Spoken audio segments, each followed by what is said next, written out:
ரப்பல் ஆலமீனுடைய மகத்தான கிருபையினால் இப்பொழுது நாம் துல்ஹஜ் மாதத்தினுடைய முதல் 10 நாட்களில் இருந்து கொண்டிருக்கின்றோம். இது ஏற்கனவே நான் சொன்னேன், போன வாரம் ஜும்மாவில் சொன்னேன், வெள்ளிமடையில் ரமலானுடைய கடைசி 10 இரவுகள் எவ்வளோ மேலானதோ சிறப்புக்குரியதோ, அதே போன்று துல்ஹஜ்ஜினுடைய முதல் 10 நாட்களுடைய பகல்கள் அல்லாஹ்வுக்கு மிக மிக விருப்பமானவை.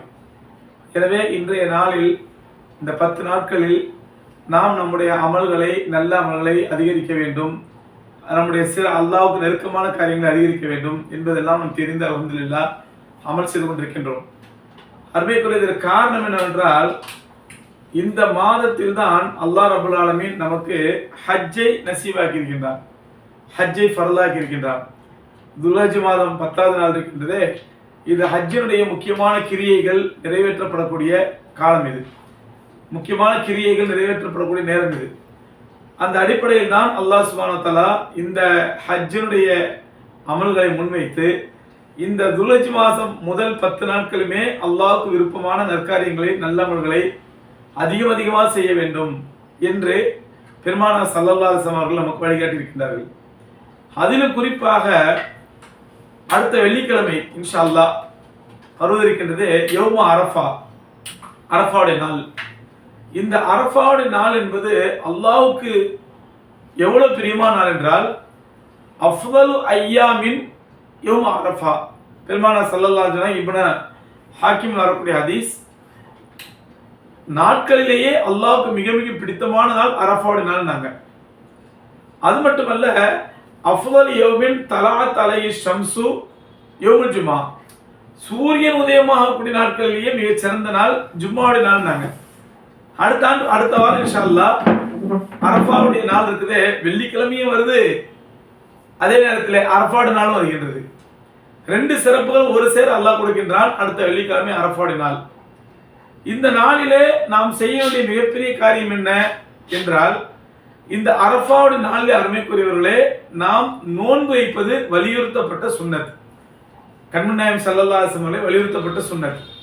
சொன்னாங்க, யௌமு அரஃபா இன்னி அஹ்தஸிபு அலல்லாஹ் யுகஃபிரு ஸனத கப்லஹா வ ஸனத பாதஹா. இந்த அரஃபாவுடைய நோன்பு இருக்கின்றது, நான் அல்லாஹ்விடத்திலே இதன் நன்மை எப்படி எதிர்பார்க்கிறேன் என்றால், பெருமானார் ஸல்லல்லாஹு அலைஹி வஸல்லம் சொன்னாங்க, இன்னி அஹ்தஸிபு அலல்லாஹ், நான் அல்லாஹ்விடத்திலே இதன் நன்மையை எப்படி எதிர்பார்க்கிறேன் என்றால், அதற்கு முந்தைய ஆண்டு ஒரு ஆண்டு செய்த பாவத்திற்கும் அதற்கு பிந்தைய ஆண்டு ஒரு ஆண்டு செய்த பாவத்திற்கும் பரிகாரமாக இந்த அரஃபாவுடைய நாளை, அரஃபாவுடைய நோன்பை நான் பார்க்கிறேன். பெருமானார் ஸல்லல்லாஹு அலைஹி சொன்னாங்க. அல்லாஹ் அக்பர்.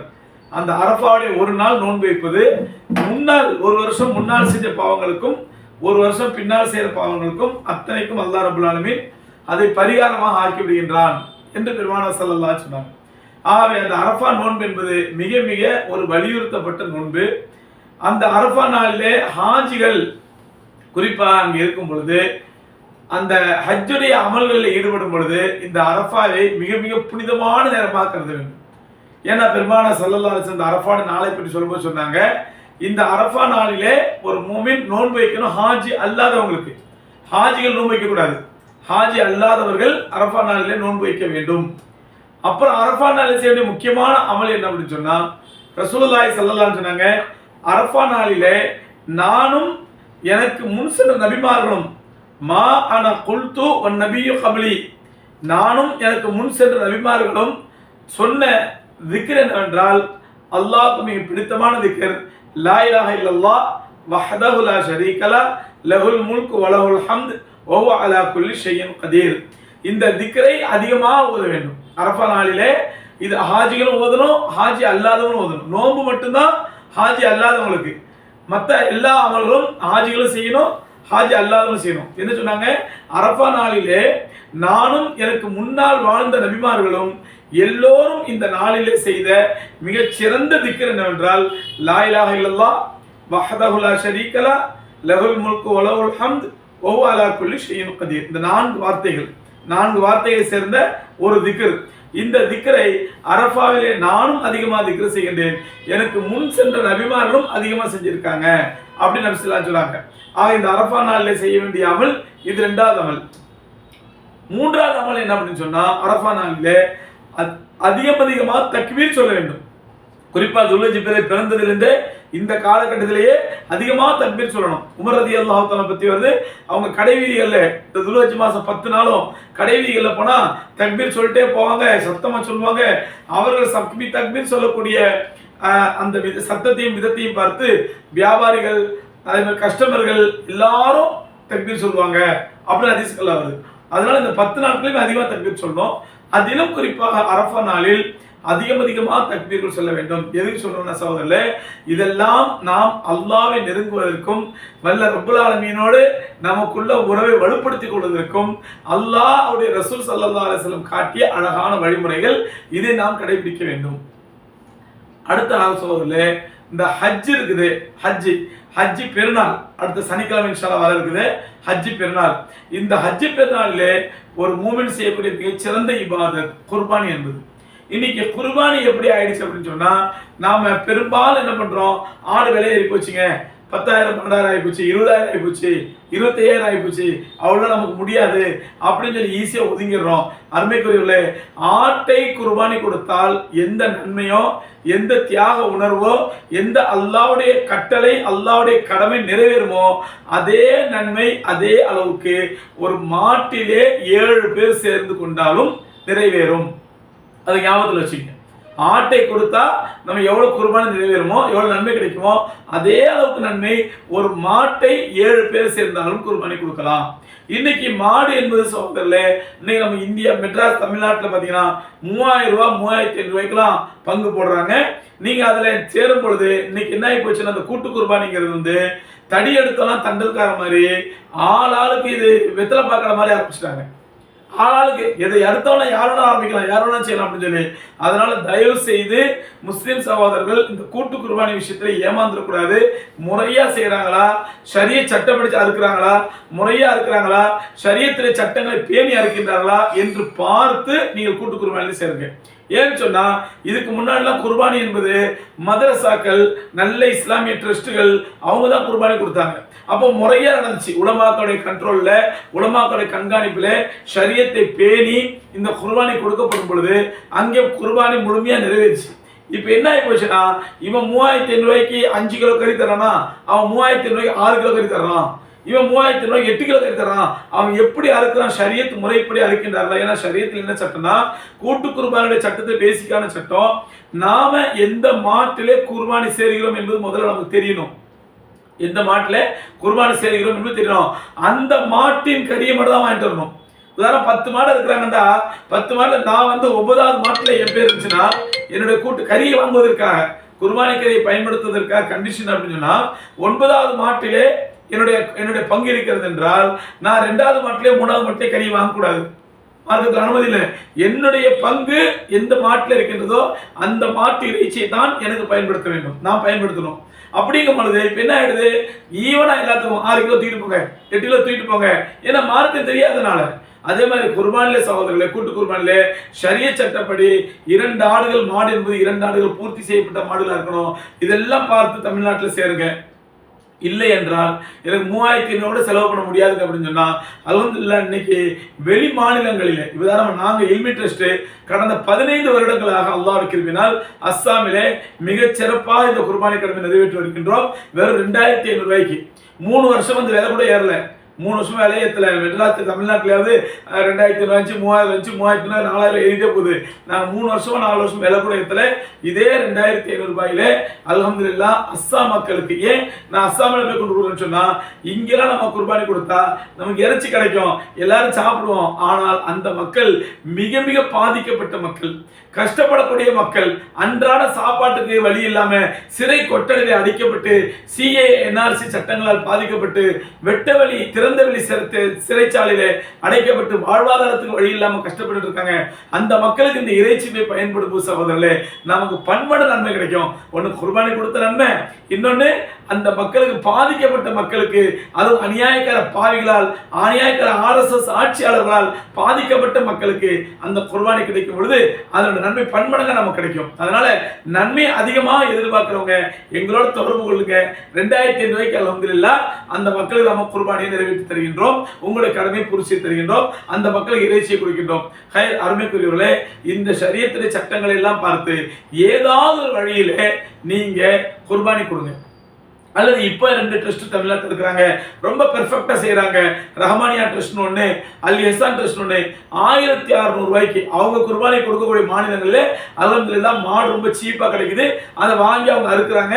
ஷரியத் முறைப்படி 2 வருஷம் பூர்த்தியான மாட்டை அறுக்கிறாங்க. இதுல நம்ம சமுதாயத்துல எங்க போனாலும் 2 சில சில்லறைகள் கிடைக்கும். சில்லறைனா சாதாரண சில்லறை அல்ல, அது செல்லா காசான சில்லறைகள். சில்லறை காசுல செல்லா காசா போன சில்லறைங்க. இந்த சில்லறைகள் என்னன்னா எந்த நல்ல காரியமும் செய்யாதுங்க, மற்றவங்க செய்யறவங்களையும் செய்ய விடாதுங்க. இந்த சில்லறைங்க என்ன பண்ணும், வாட்ஸ்அப் வீரர்களா வாட்ஸ்அப்ல என்ன பண்ணுவோம் பாத்தீங்களா, 1600 ரூபாய்க்குலாம் குர்பானி கொடுக்க முடியுமா, இது ஃப்ராட் பண்றாங்க, ஏமாத்து பண்றாங்க சொல்லி நீயும் உருப்படி செய்ய மாட்டேன், மற்றவங்க செய்ய விட மாட்டாங்க. இன்னும் சில பேர் என்னன்னா எங்களை தொடர்பு கொண்டு இந்த மாதிரி இப்ப 1500 ரூபாய்க்கு 2000 ரூபாய்க்கு 500 ரூபாய்க்குலாம் மாநிலங்கள் வெளி மாநிலங்களுக்கு கொடுக்குறோம் இல்லைங்களா, எங்களை மாதிரி தொடர்பு கொண்டு எங்களையும் கூட்டிட்டு வந்து மாநிலத்துக்கு, ஏன் இவரு அந்த வியாபாரம் பண்றதுக்கு, நாங்க சேவையா பண்ணிட்டு இருக்கிறத இவங்க வியாபாரமா செய்யறதுக்காக இந்த மாதிரி சில சில்லறை காசுகள், செல்லா காசான சில்லறைகள் எதையாவது உழப்பிட்டு கிடக்கும். பொதுமக்களை நம்ப வேண்டாம். 1500 ரூபாய்க்கு குர்பானி கொடுக்குறாங்க. ஏன்னு சொன்னா இப்ப நாங்க எங்க அஸ்ஸாமை பொறுத்த வரைக்கும் நாங்க 2500 ரூபாய் கொடுக்குறோம்னு சொன்னா அங்க எங்களுக்கு வந்து 13000 ரூபாய் 14000 ரூபாய்க்கு நல்ல மாடுகள் கிடைக்குது. 13000 14000 ரூபாய்க்கு நல்ல மாடுகள் கிடைக்குது. அதே மாதிரி அந்த மாடுகளுக்கு பெரிய அளவுக்கு செலவு கிடையாது. 15000 ரூபாய்க்கு நல்ல கொழுத்த மாடு கிடைக்கும். அஸ்ஸாம்ல 16000 ரூபாய்க்குலாம் நல்ல கொழுத்த மாடு கிடைக்குது. அது மாதிரி அதை டிரான்ஸ்போர்ட் இங்கிருந்து அங்கே கொண்டு போகிறது, அங்கேருந்து இங்கே கொண்டு வருது, கிராமங்கள்ல இருந்து கொண்டு வந்து மெட்ராஸ் கொண்டு வந்து அறுக்கிறது, அந்த மாதிரி டிரான்ஸ்போர்ட் சார்ஜ் கிடையாது. டிரான்ஸ்போர்ட்னு வச்சாலே உங்களுக்கு ஒரு இடத்துல இருந்து ஒரு இடத்துக்கு மாட்டை கொண்டு போகிறதுக்கு ஒரு மாட்டுக்கு 1000 ரூபாய் செலவாயிடும். அதே மாதிரி அறுப்பு கூலி 2000 ரூபாய் ஆயிடும். அந்த மாதிரி எந்த செலவுமே கிடையாது. நாங்க அஸ்ஸாம்ல என்ன பண்றோம் அப்படின்னு சொன்னா அல்ஹம்துலில்லாஹ் பெரிய மதரசாவோட தொடர்பு கொண்டு அந்த மதரசாவுடைய முஹ்தமீம் என்ன பண்ணுவாரு, கிராமமா போவார். அஸ்ஸாமுடைய ரொம்ப ஏழை கிராமம், பாதிக்கப்பட்ட மக்கள் இருக்க இடத்துக்கு போவாரு. அங்க உள்ள மாடுகளை விலை பேசுவாங்க. அந்த கிராமத்தில் உள்ள மாடுகளை விலை பேசி அந்த பணத்தை, மாட்டுக்கான அட்வான்ஸ் தொகையை அந்த பள்ளி முத்தவலிட்டி இமாம்கிட்ட கொடுத்துட்டு வந்துருவாங்க. இப்ப அந்த மாடு பெருநாள் வரைக்கும் வளர்க்க வேண்டியது மாட்டு உரிமையாளரோட கடமை. பெருநாள் வந்த உடனே என்ன பண்ணுவாங்க, அந்த பள்ளி முத்தவல்லி, பள்ளி இமாம், நிர்வாகிகள் எல்லாம் சேர்ந்து அந்த மாட்டை அறுத்து அவங்களே அறுப்பாங்க, அவங்களே கட்டிங் பண்ணுவாங்க, அவங்களே தோலை உரிப்பாங்க, அவங்களே கறியை ஏழைகள் பங்கிட்டு மிச்ச காசு அவர்கிட்ட கொடுத்துருவாங்க, மாட்டு குணத்தை கொடுத்துருவாங்க. இதுதான் இது நடைமுறை. இதுல எங்களுக்கு டிரான்ஸ்போர்ட் செலவு கிடையாது, அறுப்பு கூலி கிடையாது, லேபர் கூலி கிடையாது, எதுவுமே கிடையாது. அந்தந்த கிராமங்கள் அல்ஹம்துலில்லாஹ் உள்ள மாடுகளை பிடிப்பாங்க, அங்கங்கே அறுத்து அங்கங்கே அந்த மக்கள் கறியை வச்சு தானம் பண்ணிடுறாங்க. இந்த அடிப்பில் சிரமம் இல்லாம ரொம்ப ராத்த செலவு குறைவா நடக்கிறதுனால எங்களுக்கு அல்ஹம்துலில்லாஹ் நாங்க 3800 ரூபாய் 4000 ரூபாய் போடுறது இல்லை, வெறும் 2500 போடுறோம். நல்ல மாடுகளை அல்ஹம்துலில்லாஹ் நாங்க பிடித்து அங்க விற்பனை செய்யறோம். சரி, இதுல ஏதாவது காசு மிஞ்சுதா, இந்த அஸ்ஸாம் குர்பானி கொடுக்குற மாதிரி ஏதாவது காசு மிஞ்சுதா அப்படின்னா அல்ஹம்துலில்லாஹ் அப்படி ஏதாவது காசு மிஞ்சும் பொழுது அதை அஸ்ஸாமில் மதரசாக்கு கொடுத்துறோம். அஸ்ஸாம்ல மதரசா கொடுத்துறோம். சில சமயத்துல அவங்க எங்களோட இல்மி ட்ரஸ்ட் மாதிரி தருவாங்க, நம்ம இல்மி ட்ரஸ்ட் சார்பாக பயன்படுத்துற மதரசாவை பயன்படுத்திக்கிறோம். ஆகவே எந்த ஒரு தனிநபருக்கும் ஒரு பைசா கூட வியாபார நோக்கம் இல்லாமல் இது முழுக்க தீனுடைய சேவையாக, தீனுடைய பணியாக நடக்கக்கூடிய காரியம்தான் இந்த அஸ்ஸாம் குர்பானி கூட்டு குர்பானி கொடுத்துட்டு இருக்கோம். அதனால பெருநாள் அன்னைக்கு செய்யக்கூடிய அமல்களையே மிகச் சிறந்த அமல் சகோதரர்களே. அஸ்ஸாம் குர்பானி கொடுக்கறதா, அந்த குர்பானியை ஒண்ணு உங்க கையாலே ஆடை வளர்த்து அருங்க, அல்லது ஆட்டை வாங்கி அருங்க, அல்லது மாட்டுல கூட்டு குர்பானி செய்யுங்க, அல்லது குறைஞ்சபட்சம் எங்களை மாதிரி அஸ்ஸாம் ட்ரஸ்ட்டுகளை தொடர்பு கொண்டு சிம்பிளா செய்யுங்க. ஒரு நாள் ஒரு வருஷம் பூரா சம்பாதிக்கிறோம், அல்லாஹ் தீனுக்காக தியாகம் பண்றதுக்கு ஒரு 2000 ரூபாய் செலவு பண்ண முடியாதா? அல்லாஹ் தீனுக்காக 2000 ரூபாய் செலவு பண்ண முடியாதா? அதனால எல்லா மக்களும் குர்பானி கொடுக்கணும், எல்லா மக்களும் குர்பானி என்ற அமலை செய்யணும். அப்படிங்கிறதுக்காக தான் இந்த சிம்பிள் வழி ஏற்படுத்தியிருக்கோம். அருமைக்குரியவர்களே, அந்த அடிப்படையில் இந்த மாதம் என்பது துல்ஹஜ் மாதம் என்பது தியாகத்தினுடைய அடையாளம். தியாகம். நாம சிறந்த 2500 சின்ன தியாகம், அல்லாஹ் தீர்க்கான சிற சின்ன தியாகம். நம்ம இன்னைக்கு காசா மக்கள் தங்களோட உயிரை தியாகம் பண்ணிட்டு இருக்காங்க. நம்ம அந்த மாதிரி தியாகம் பண்றது இல்லை, பண்ண முடியாது நம்மளால. அந்த மக்கள் அவ்வளோ கஷ்டப்பட்டு பச்சில குழந்தைகள் இழந்து அவங்க செய்யற தியாகம் உன்னதமான தியாகம். அதற்கு மேற்பட்ட தியாகம் கண்மணி நாயகம் ஸல்லல்லாஹு அலைஹி வஸல்லம் அவர்களும் சத்திய சஹாபாக்களும் அல்லாஹ் தீனுக்காக செய்த தியாகங்கள். அதற்கு முன்னோடியாக அதற்கு இப்ராஹிம் அலைஹிஸ்ஸலாம் செஞ்ச தியாகம். அந்த இப்ராஹிம் அலைஹிஸ்ஸலாம் செஞ்ச தியாகத்தினுடைய அடையாளம் தான், அதனுடைய வழித்தோன்றல் தான் இந்த குர்பானி என்பது நம்ம எல்லாருக்கும் தெரியும். அருமைக்குரியவர்களே, அந்த அடிப்படையில் அல்லாஹ் தீனுல் இஸ்லாம் என்பது தியாகத்தை அடிப்படையாக வைத்து உருவாக்கப்பட்டது. தியாகத்தை அடிப்படையாக வச்சு அந்த மார்க்கம் அல்லாஹ் தீனுல் இஸ்லாம். அந்த ரீதியில் அந்த தியாகத்தை உணர்வதற்காக வரக்கூடிய இன்ஷா அல்லாஹ் வெள்ளிக்கிழமை அரஃபா நோன்பு வைப்போம். அல்லாஹ் அதிகமாக லா இலாஹ இல்லல்லாஹ் வஹ்தஹு லா ஷரீக லஹ் லஹுல் முல்கு வ லஹுல் ஹம்து வ ஹுவ அலா குல்லி ஷைஇன் கதீர் அப்படிங்கிற திக்ர அந்த அரஃபா நாளில் அதிகமாக செய்வோம். அல்லாஹ் அக்பர் அல்லாஹ் அக்பர் லா இலாஹ இல்லல்லாஹ் அல்லாஹ் அக்பர் அல்லாஹ் அக்பர் வலில்லாஹில் ஹம்து என்ற தக்பீரையும் அதிகமாக சொல்லுவோம். இதெல்லாம் கண்மணி நாயகம் ஸல்லல்லாஹு காட்டி கொடுத்த சுன்னத்துகள். இந்த சுன்னத்துகள் எல்லாம் சகோதரர்களே நாம தொடர்ந்து செஞ்சு வந்தோம்னா சுன்னத்துகள் ஹயாத்தாக தான் ஈமான்ல உறுதி ஏற்படும். ஈமான்ல உறுதி ஏற்படத்தான் இஸ்லாத்திற்கு கண்ணியம் கிடைக்கும், முஸ்லிம்கள் கண்ணியம் கிடைக்கும். குறிப்பா இந்தியாவில் நாம முஸ்லிம்கள் கண்ணியம் இழந்து கேவலப்பட்டு பல்வேறு விதத்திலே நாம் கஷ்டத்துக்கு நஷ்டத்துக்கு ஆளாக்கப்படுகின்றோம். இந்த வருஷம் பார்க்கிறோம், ஹஜ் என்பது சகோதரர்களே இதுவரை இல்லாத பெரிய முசீபத்து இந்த வருஷம் ஹஜ்ஜில் சந்திச்சிருக்கிறோம்.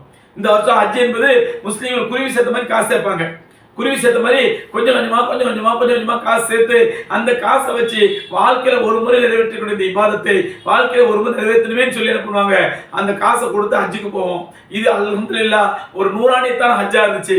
ஆனா சமீப காலங்களிலே இரண்டு அரசாங்கமுமே, இந்திய அரசாங்கமும் சவுதி அரசாங்கம், ரெண்டு அரசாங்கமே ஹஜ்ஜை வைத்து எப்படியெல்லாம் ஹாஜிகளுக்கு கொள்ளையடிக்கலாம், எப்படியெல்லாம் ஹாஜிகளத்தில் சம்பாதிக்கலாம் என்று ஹஜ்ஜை முழுக்க வியாபாரமாக்கியதன் விளைவு இந்த வருஷம் பாருங்க, ஹாஜிகள் 52,000 ஹாஜிகள் ஹஜ்ஜுக்கு போக முடியாம ஆயிடுச்சு.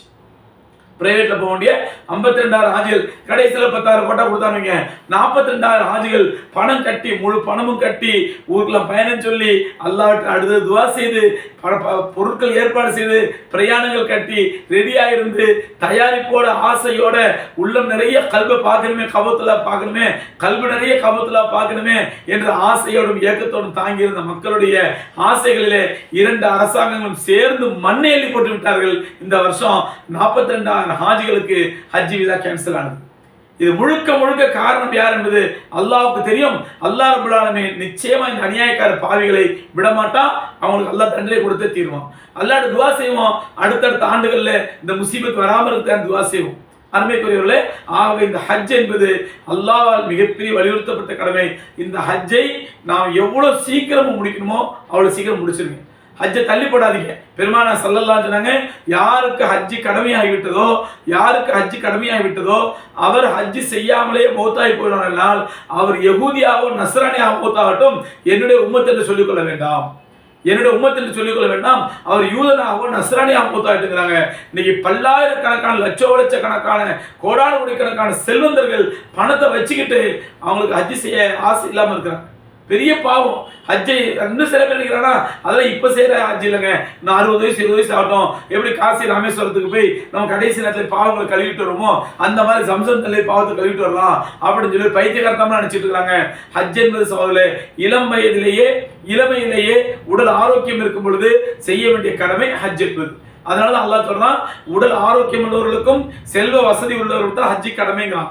அதனால செல்வந்தர்களே, ஹஜ்ஜி செய்யக்கூடிய அளவுக்கு வசதி உள்ளவர்களே, உடல் ஆரோக்கியமா இருக்கும் பொழுது இளம் பருவத்திலேயே ஹஜ்ஜை நிறைவேற்றுங்க.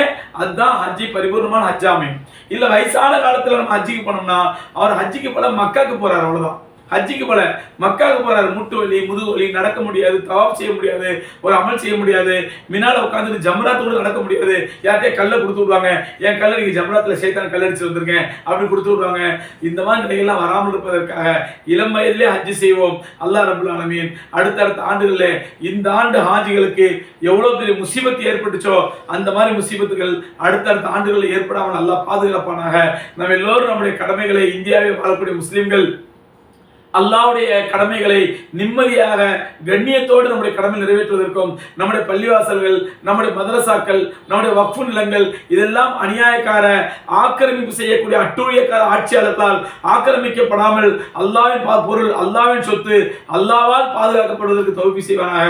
இதுக்கெல்லாம் என்ன செய்யணும்னு சொன்னா, இதெல்லாம் நடக்கணும்னு சொன்னா சகோதரன், நாம் அல்லாஹ்வுடைய தீனுல் இஸ்லாத்தில் குறிப்பா கண்மணி நாயகம் ரசூல் கரீம் ஸல்லல்லாஹு அலைஹி வஸல்லம் சுன்னத்துடைய விஷயத்துல ரொம்ப ஈடுபாடா இருக்கணும். அவருடைய சுன்னத்துகளை சரியான முறையில் பின்பற்றுவோம் என்றால் அல்லாஹ்வுடைய ஒளி கிடைக்கும், ஈமானுடைய ஒளி கிடைக்கும். அந்த ஈமானுடைய ஒளி நமக்கு கிடைக்கும் என்றால் இஸ்லாத்துக்கும் முஸ்லிம்களுக்கும் உலகத்திலே கண்ணியம் கிடைக்கும். வல்ல ரப்பல் ஆலமீன் பேசியதின்படியும் கேட்டதுபடியும் அமல் செய்ய தௌஃபீக் தந்தருள்வானாக. வாஹிர் தாவானா அல்ஹம்துலில்லாஹி ரப்பில் ஆலமீன். அஸ்ஸலாமு அலைக்கும் வரஹ்மத்துல்லாஹி வபரகாத்துஹு.